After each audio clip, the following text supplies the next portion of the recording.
Baik, Assalamualaikum warahmatullahi wabarakatuh. Perkenalkan, nama saya Delufa Amina Putri dengan NIM 241183207024. Izin Bapak kepada Bapak Iri Hamzah selaku dosen pengampu dari mata kuliah Al-Islam dan Kemuhammadiyahan 2. Di sini saya akan menampilkan sebuah pembelajaran yang sebelumnya sudah pernah kita belajar sebelumnya dengan materi konsep keagamaan Muhammadiyah dan konteks pemikiran kontemporer. Nah, apa sih latar belakang materi kita pada hari ini? Latar belakangnya adalah Muhammadiyah merupakan salah satu organisasi Islam terbesar di Indonesia yang memiliki peran penting dalam pengembangan pemikiran keagamaan di era kontemporer ini. Muhammadiyah tidak hanya berfokus pada aspek spiritual ataupun keagamaan saja, tetapi juga berusaha menyesuaikan ajaran Islam di tengah-tengah dinamika kehidupan sosial, politik, budaya di tengah-tengah masyarakat. Nah, lalu apa sih tujuan dari pembelajaran kita pada hari ini? Tentu tujuan kita pada pembelajaran hari ini adalah memahami bagaimana cara Muhammadiyah itu memandang dan menjalankan agama sesuai dengan syariat Islam, namun tetap juga berkembang atau berjalan ataupun berevolusi sesuai dengan perkembangan zaman, serta bagaimana cara Muhammadiyah itu mengambil keputusan hukum bagi permasalahan-permasalahan di era saat ini. Nah, materi kita yang pertama itu adalah Muhammadiyah dan Islam Wasatiyah. Apa sih itu Islam Wasatiyah? Wasatiyah itu artinya adalah moderat atau di tengah-tengah. Artinya, apa sih hubungan antara Muhammadiyah dan Islam Wasatiyah? Nah, hubungan antara Muhammadiyah dan konsep Islam Wasatiyah ini sangatlah erat dan saling melengkapi. Muhammadiyah itu menjadikan Islam Wasatiyah itu sebagai pedoman dan cara pandang dalam mendakwah, mendidik, serta memberikan pengajaran di tengah-tengah lingkungan masyarakat. Organisasi ini juga berupaya untuk mewujudkan Islam yang rahmatan lil alamin atau Islam yang membawa berkah bagi seluruh umat. Nah, ada beberapa komponen yang digunakan dalam Islam Wasatiyah ini. Yang pertama tentunya adalah tasawuf atau jalan tengah. Artinya seseorang tersebut tidak bersifat kaku, tetapi juga tidak bersifat bebas atau tidak memperdulikan agama. Jadi seseorang tersebut berdiri di tengah-tengah antara baik dan buruk. Nah, selanjutnya itu ada tazawun atau seimbang. Ini maksudnya kita harus memiliki keseimbangan dalam hidup ini. Namanya, contoh yang pertama, kita harus seimbang antara dunia dan akhirat. Yang kedua, kita juga harus seimbang antara dalil di dalam Al-Quran dengan logika atau pemikiran kita. Dan yang ketiga adalah kita tidak boleh bersifat objektif gitu. Nah, yang selanjutnya itu adalah iktidal atau tegak lurus. Ini artinya kita semua itu harus berpegang teguh pada keyakinan yang kita miliki. Contohnya banyak sekali di lingkungan masyarakat saat ini, seperti di lingkungan pekerjaan. Banyak sekali perusahaan-perusahaan itu merekrut orang-orang yang hanya memiliki orang dalam saja, yang tidak memiliki pengetahuan maupun pengalaman yang mumpuni, sehingga merupakan orang-orang yang memiliki pengalaman dan pengetahuan tapi tidak memiliki orang dalam. Nah, sifat iktidal itu artinya orang-orang tersebut harus berlaku adil dan tidak bersifat objektif.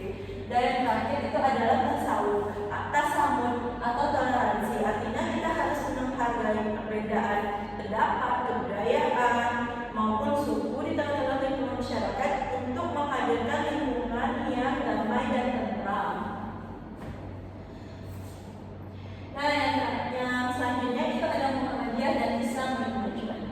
Muhammadiyah itu memiliki peran sentral dalam mendorong konsep Islam berkemajuan di Indonesia. Sebagai gerakan Islam modernis, Muhammadiyah itu telah sejak awal berdirinya itu telah mengusung gagasan pembaharuan atau tajdid yang bertugas untuk memajukan umat Islam dan masyarakat Indonesia secara keseluruhan. Konsep Islam berkemajuan ini disusun oleh Muhammadiyah itu mencakup berbagai aspek kehidupan seperti pendidikan, ekonomi, sosial maupun keagamaan. Adapun 4 konsep yang digunakan atau 4 landasan. Yang pertama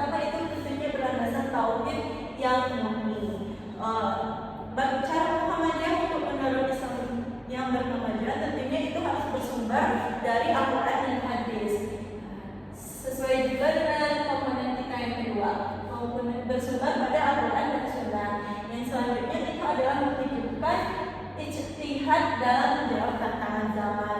Dan yang terakhir itu adalah membawa rahmat bagi alam semesta atau rahmatan lil alamin. Next.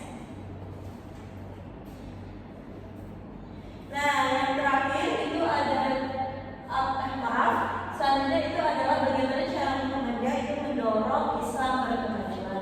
Tentunya melalui al-qaul atau amal usaha Muhammadiyah. Contohnya ini yang dapat kita rasakan pada hari ini, fasilitas yang kita gunakan itu merupakan salah contoh al di lingkungan pendidikan. Contohnya itu adalah kampus atau universitas.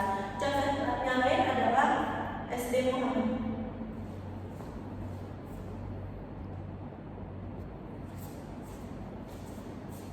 Nah, contohnya lain itu adalah SD Muhammadiyah, contoh lainnya itu ada SMP Muhammadiyah, panti asuhan dan lain sebagainya.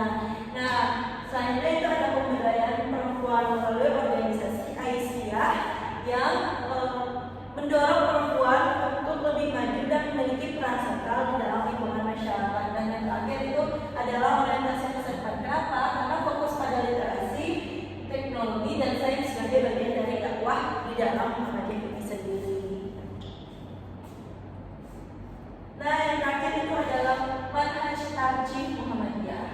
Manhaj tarjih itu adalah metode atau pendekatan yang digunakan oleh Muhammadiyah untuk menetapkan hukum Islam atau fatwa yang bersumber dari Al-Quran dan Hadis, namun juga menggunakan akal sehat dan pikiran untuk mempertimbangkan kemaslahatan umat. Adapun 3 poin penting yang digunakan. Yang pertama itu tidak bermazhab pada satu individu. Contohnya saja, ketika kita mendapat sebuah dalil dari Al-Quran, tentunya kita memahami dalil tersebut, tetapi kita juga tidak bisa menggunakan pemikiran kita saja untuk memahami dalil tersebut. Kita harus menggunakan dalil-dalil, kita harus menggunakan pemahaman-pemahaman maupun pemikiran-pemikiran dari ulama ataupun imam-imam yang sudah memiliki pemahaman sebelumnya. Dan yang kedua itu adalah terbuka terhadap kritik, dan yang terakhir adalah kembali kepada Al-Quran dan Sunnah. Next. Nah, itu pendekatan dalam manhaj tarjih Muhammadiyah. Itu yang pertama adalah pendekatan bayani, yaitu berbasis teks Al-Quran dan Sunnah.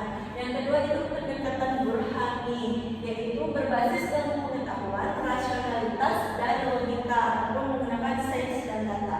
Dan yang terakhir itu adalah pendekatan irfani, yaitu penjelasan berbasis etika, nurani dan kemaslahatan masyarakat. Next. Nah, lalu bagaimana sih cara Muhammadiyah itu cara manhaj tarjih Muhammadiyah berperan di dalam kehidupan sehari-hari? Tentunya yang pertama itu adalah menjawab masalah baru. Misalnya memberikan kepastian hukum tentang hal-hal baru modern yang sebelumnya tidak ada, tapi juga harus bersumber dan menggunakan Al-Quran dan Hadis. Selanjutnya itu memberi solusi yang nyata. Aturan yang dibuat tidak kaku, tetapi juga tidak memberikan kebebasan secara luas, tapi bisa langsung dipraktekkan dalam kehidupan sehari-hari masyarakat saat ini. Dan yang terakhir itu mengajak berpikir maju, membuat pemahaman agama menjadi lebih terbuka dan modern, serta mampu menjawab ajaran Islam agar tidak melenceng.